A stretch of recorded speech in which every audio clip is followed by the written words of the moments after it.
హైదరాబాద్ కూకట్పల్లిలో ఘోర రోడ్డు ప్రమాదం. వేగంగా వచ్చి ఢీకొట్టి పారిపోయిన బొలెరో వాహనం. గాల్లోకి ఎగిరిపడ్డ మహిళ.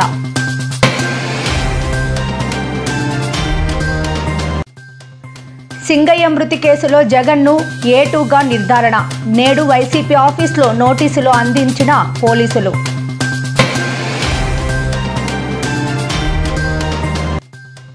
చంద్రబాబుతో చర్చలు జరపాలనుకోవడం అవివేకం. సీఎం రేవంత్ రెడ్డిపై మండిపడ్డ బీఆర్ఎస్ మాజీ మంత్రి జగదీష్ రెడ్డి.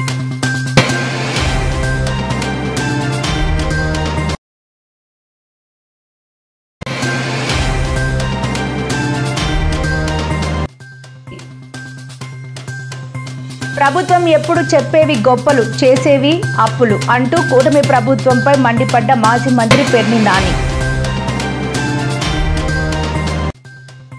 వైకాపా నేతలపై సంచలన వ్యాఖ్యలు చేసిన మంత్రి నారా లోకేష్. రెడ్ బుక్ పేరు వింటే చాలు వైసీపీ నేతకు గుండెపోటు వస్తుంది అంటూ స్పష్టం.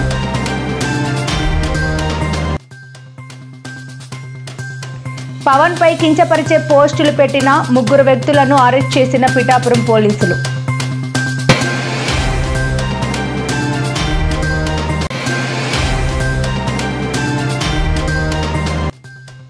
గత కేసీఆర్ ప్రభుత్వంపై సీఎం రేవంత్ రెడ్డి తీవ్ర విమర్శలు. 10 ఏళ్ల బీఆర్ఎస్ 18 నెలల కాంగ్రెస్ పాలనపై చర్చకు సిద్ధమన్న ముఖ్యమంత్రి.